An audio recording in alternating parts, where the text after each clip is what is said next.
నమస్తే, నా పేరు విజయ. సీఎం చంద్రబాబుపై మాజీ మంత్రి రోజా ఘాటు వ్యాఖ్యలు. ఫోటోలు కాదు, ₹1 అయినా తెచ్చారా అని మాజీ మంత్రి రోజా అన్నారు. తన కొడుకుని పరిచయం చేయడానికి దావోస్ తీసుకుని వెళ్లారని విమర్శలు చేశారు. ముఖ్యంగా పవన్ కళ్యాణ్ లాంటి డిప్యూటీ సీఎం తన వల్లే ఈరోజు చంద్రబాబు నాయుడు ముఖ్యమంత్రిగా ఉన్నాడు, ఆయన ఇంకా ఉండాలి అనుకుంటున్నాడు పవన్ కళ్యాణ్. కానీ పవన్ కళ్యాణ్ని కూడా దావోస్కి తీసుకువెళ్ళలేదు అంటే తన కొడుకుని ప్రమోట్ చేసుకోవడానికి పవన్ కళ్యాణ్ అడ్డొస్తాడని ఇక్కడే వదిలేసి, దానికి అవసరమైన మంత్రులను కూడా ఇక్కడే వదిలేసి తండ్రి కొడుకులు ఇద్దరు అక్కడికి పోవటం మనం గమనించాం. అంటే వీళ్ళు ఈ యొక్క దావోస్కి వెళ్ళి పెట్టుబడులు తేలేకపోవడానికి కారణం ఏంటంటే ఈరోజు అందరి మధ్యలో ఒకటే, ఈ లోకేష్ రెడ్ బుక్ పాలనే దీనికి కారణమని. ఎందుకంటే మీరు చూస్తే ఈ రాష్ట్రంలో ఎవరైనా పెట్టుబడులు పెట్టాలి అంటే ఒక ఇన్సిడెంట్ గుర్తొస్తుంది. ముంబై నుంచి ఒక జూనియర్ ఆర్టిస్ట్ని తీసుకొచ్చి ఏ విధంగా ఆవిడతో తప్పుడు కేసులు పెట్టించి జిందాల్ లాంటి పారిశ్రామికవేత్తల్ని బెదిరించి బ్లాక్మెయిల్ చేశారు.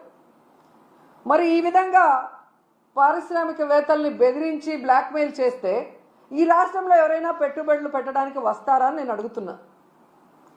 అలాగే ఐపీఎస్ అధికారులు సీనియర్ మోస్ట్ ఆంజనేయులు గారు, సంజయ్ గారు, ఠానా గారు, విశాల్ గున్ని లాంటి ఐపీఎస్ ఆఫీసర్ల మీద కూడా కక్ష సాధింపుగా కేసులు పెట్టి వేధిస్తే ఈ రాష్ట్రంలో ఎవరైనా పెట్టుబడులు పెట్టడానికి వస్తారా అని నేను అడుగుతున్నాను.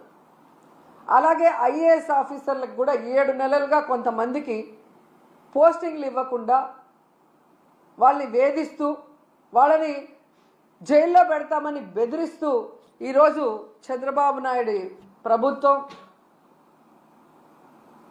డెసిషన్స్ తీసుకుంటుంటే ఎవరైనా పెట్టుబడులు పెట్టడానికి వస్తారని నేను అడుగుతున్నా. ముఖ్యంగా ఈ రాష్ట్రంలో మీరు చూస్తే ఆడపిల్లలు, చిన్న పిల్లల మీద అత్యాచారాలు, అఘాయిత్యాలు, అలాగే హత్యలు జరుగుతుంటే అలాంటి రాష్ట్రంలో ఎవరైనా పెట్టుబడులు పెట్టడానికి వస్తారని నేను అడుగుతున్నా. అండ్ ముఖ్యంగా నారా లోకేష్ దావోస్కి వెళ్ళి సిగ్గు లేకుండా నా ప్రత్యర్థుల్ని అనగతొక్కడానికి నేను రెడ్ బుక్ని యూజ్ చేస్తున్నాను అని చెప్తే ఎవరైనా పెట్టుబడులు పెట్టడానికి వస్తారా అని నేను అడుగుతున్నాను. ఈరోజు మీరు చూస్తే ఈ రాష్ట్రానికి పెట్టుబడులు రాకపోవడానికి కారణం ఈ రెడ్ బుక్ రాజ్యాంగమే. ఎందుకంటే ఎవరైనా పెట్టుబడులు పెట్టాలి అంటే ఆ రాష్ట్రంలో లా అండ్ ఆర్డర్ కరెక్ట్గా ఉండాలి, పారదర్శకమైన పరిపాలన ఉండాలి, అలాగే రోడ్డు, రైలు, ఏరోప్లేన్, అలాగే పోర్ట్స్, ఇవన్నీ కూడా అంటే ట్రాన్స్పోర్ట్ ఇది కరెక్ట్గా ఉంటేనే అక్కడ పెట్టడానికి అవకాశం ఉంటుంది. మీరు చూస్తే జగన్మోహన్ రెడ్డి గారు ముఖ్యమంత్రిగా ఉన్నప్పుడు ఇవన్నీ కూడా ఎంత చక్కగా చేశారో మీ అందరూ కూడా గమనించవచ్చు. లా అండ్ ఆర్డర్ ఏ విధంగా మెయింటైన్ చేశారు, అలాగే మీరు చూస్తే సచివాలయ వ్యవస్థతో ఎలా పారదర్శకంగా పరిపాలించారు, అలాగే ఏపీలో 3 పోర్ట్లు మచిలీపట్నం, మూలపేట, రామాయపట్నం ఏ విధంగా వర్క్స్ స్టార్ట్ చేశారు, భోగాపురం ఎయిర్పోర్ట్ ఎలా ఆల్మోస్ట్ 35% వర్క్ చేసేయటం జరిగింది, అలాగే 10 ఫిషింగ్ హార్బర్లు అన్నిటినీ కూడా తీసుకొచ్చి మీ చేతిలో పెడితే ఈరోజు మీరు ఏం చేశారు? జగనన్న పారిశ్రామికవేత్తల కోసం రెడ్ కార్పెట్ వేసి ఫ్రెండ్లీ స్టేట్గా ఇన్వెస్ట్ చేయడానికి దాన్ని ఏర్పాటు చేసి మీ చేతికి ఇస్తే ఈరోజు మీరు రెడ్ బుక్ రాజ్యాంగం అంటూ రాష్ట్రంలో ఈరోజు లా అండ్ ఆర్డర్ లేదు, రోడ్డు పైనే నరికేస్తున్నారు మనుషుల్ని. అలాగే ఎవరు నోరు తెరిసినా వాళ్ళ మీద కక్ష సాధింపుగా తప్పుడు కేసులు, ఒకటి రేప్ కేసు, లేదా అటెంప్ట్ మర్డర్ కేసు, లేదా SC/ST కేసులు పెట్టి చట్టాన్ని కూడా తమ చుట్టాలుగా వాడుకోవాలన్న ప్రయత్నం చేస్తున్నది నిజం కాదని నేను అడుగుతున్నాను. అలాగే ఈరోజు మీరు చూస్తే ఈ చంద్రబాబు నాయుడు, లోకేష్ చేస్తున్న పనుల వల్ల ఈ రాష్ట్ర ఇమేజ్ దెబ్బతినటం వల్ల ఈరోజు దావోస్లో పారిశ్రామికవేత్తలు ఒక్కటంటే ₹1 కూడా మనకి MOE చేయకపోవడం చాలా బాధాకరం.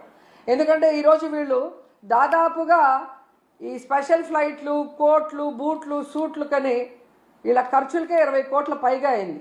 కనీసం ఆ దారి ఖర్చులకి అయిన డబ్బైనా ఎంఓయూలు చేసుకొచ్చారంటే సిగ్గుచేటు.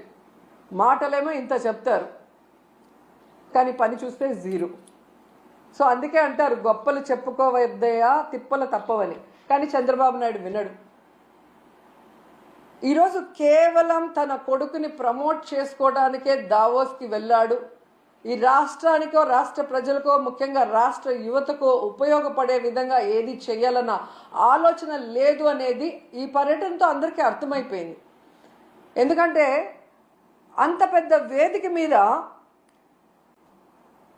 సీఎం చంద్రబాబు నాయుడు గారు మా రాష్ట్ర ఆర్థిక వ్యవస్థ చితికిపోయింది, చాలా పేద రాష్ట్రంగా మేము మిగిలిపోయాం అని అంత పెద్ద వేదిక మీద చెప్తే ఏ పారిశ్రామికవేత్త వచ్చి ఇన్వెస్ట్ చేస్తాడు? అసలు ఎందుకు అలాంటి మాటలు మాట్లాడాల్సి వస్తుందో నాకు అర్థం కావట్లేదు. ఎలక్షన్స్ ముందు కూడా దాదాపుగా 14 లక్షల కోట్ల అప్పు ఉందని చెప్పి అబద్ధాలు చెప్పటం, ప్రజల్ని కన్ఫ్యూజ్ చేయటం. తీరా మొన్న అసెంబ్లీలో చూస్తే బడ్జెట్ డాక్యుమెంట్స్లో 6.5 లక్షల కోట్లు మాత్రమే అప్పు ఉంది అని చెప్తారు. రాష్ట్రం విడిపోయాక నువ్వే కదా మొదట ముఖ్యమంత్రిగా 5 సంవత్సరాలు ఉన్నావు. నువ్వు ఎంత అప్పు చేసి దిగిపోయావు, 5 ఏళ్లలో మేమేం చేసామో చెప్పాలి కదా జనాలకి. కానీ బయట ఒకటి లోపల ఒకటి మాట్లాడటం. ఏదైతే ఆంధ్రప్రదేశ్లో అబద్ధాలతో కట్టుకథలతో పచ్చ మీడియాతో ప్రజల్ని మభ్యపెట్టారో అదే విధంగా దావోస్లో కూడా మీరు మభ్యపెట్టాలన్న ప్రయత్నం ఈరోజు పెట్టుబడిదారులు పారిపోవడానికి కారణం కాదా చంద్రబాబు నాయుడు, లోకేష్ అని నేను అడుగుతున్నా. ముఖ్యంగా జగన్ గారు ముఖ్యమంత్రిగా ఉన్నప్పుడు దావోస్కి వెళ్తే ఏ విధంగా 1,26,000 కోట్ల రూపాయలకి ఎంఓయూలు చేసుకొచ్చారో మనం అందరం కూడా కళ్ళారా చూసాం. అలాగే విశాఖలో గ్లోబల్ ఇన్వెస్ట్మెంట్ సమ్మిట్ ఏర్పాటు చేసి 13.5 లక్షల కోట్ల రూపాయలకి ఎంఓయూలు చేయటం మీ అందరూ కూడా గమనించారు ఈ రాష్ట్ర ప్రజలు.